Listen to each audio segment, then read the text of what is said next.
Hi, I just wanted to show you a quick way of how you can differentiate by assigning activities in Seesaw. So we're going to select first activities, and then you can go click on Browse Activity Library.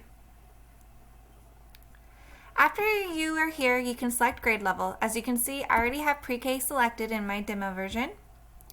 And then I can type in if I wanted to work on beginning sounds. From here, I can select what activity I'd like to work on. So if I find one that I like, such as this one, I can just click Assign and then select my classes. As you can see here, there is an Edit Students button. And if I had a roster here, I can just select or deselect which students I would like to assign the work to. For example, I'm going to go back to the community library and I'm just going to click Counting Zoo because that's our theme this week.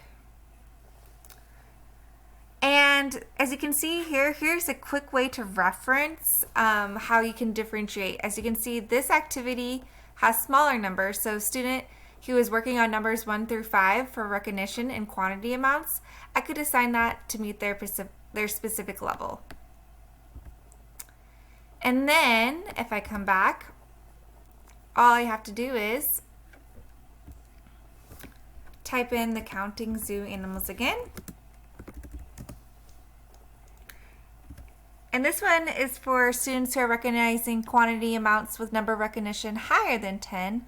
And all I would do is just click Assign, Edit Students, and either select or deselect what students I would like to assign that activity to. So it offers quite a bit of variety for different activities that pertain to either a skill that you're working on inside the classroom and how you can differentiate it easily between students, so that way each of your students' needs are being met.